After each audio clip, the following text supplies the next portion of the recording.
The U? You may want to take one hand away because, yikes, that was an L if I've ever seen one. Tebow, Trevor, Travis? That's some fun alliteration there, Lou. We couldn't even get 24 hours after the Ngakoue trade without the Jaguars having more drama. Watch your mouth. Okay, fine. Let's run through some numbers.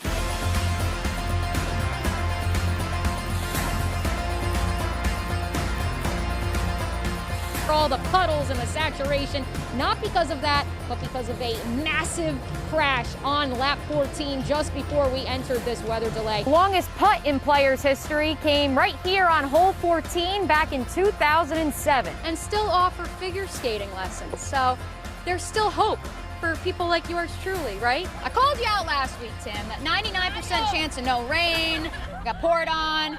Listen, you delivered tonight, my friend. So I can show you the Gators' first half highlights, or we can look at this dumpster fire. They're basically the same thing.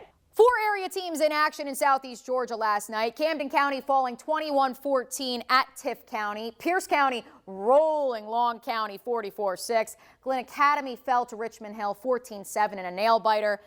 But for us, let's head on out to Folkestone for our intents purposes, where the 5-2 Charlton County Indians hosting 5-2 Irwin County in a regional clash. All right, so for this next one, I need everyone to close their eyes and think back to 3 weeks ago on Sunday.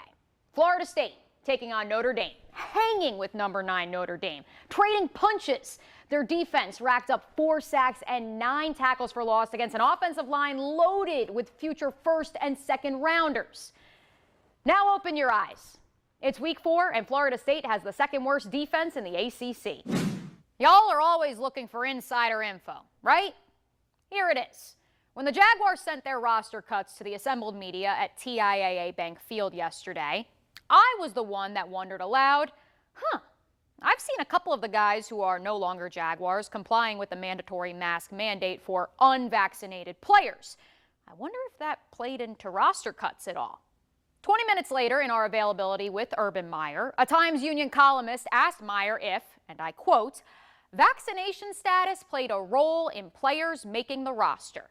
Here was Meyer's response. Everyone was considered.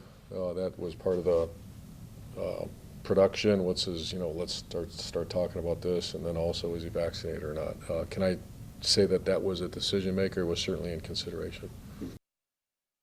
I'm literally going to put the transcript up here on your television screen so you can read that yourself. Because for whatever the reason, this honest answer has sparked an NFLPA investigation and drawn the ire of national pundits.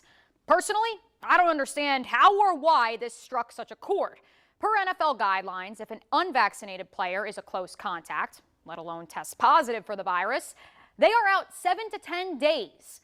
If a vaccinated player is a close contact, they can continue practicing. In a bottom line business, you'd rather have the guy who's most likely to be available to play, right? It's not like this is just the National Football League, folks. Just look at some of the news that rolled out across the other major league sports leagues today, just in the past 12 hours. The Washington Nationals became the first known Major League Baseball team to part ways with unvaccinated full-time employees. Note, that does not include players. However, in the NBA, unvaccinated players in markets with local requirements will not be allowed to enter the arena for practice or games unless they have approved medical or religious exemptions. And for those who want to rail on Urban for stirring the pot, we already had this conversation 4 months ago to the day.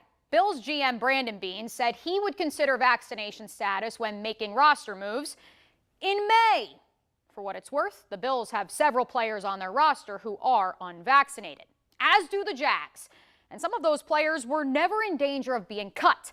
Vaccination status be damned. But when it comes to the final 2 or 3 roster spots, where it's really close to who makes it and who doesn't, yeah, it's a factor. Note, a contributing factor, not the sole reason. Take the football part out of it. Heck, let's take the vaccine part out of it. Let's say this is a driver's license. It's a choice. You don't have to have one necessarily. Let's say this is your company. Whether you work at a factory, in a dentist office, or a restaurant, if it's going to allow more people to be able to work, to get to work, if it's going to allow the company to operate more smoothly, why not? We're all thinking it. Urban Meyer was the only one honest enough to say it. We're back after this timeout.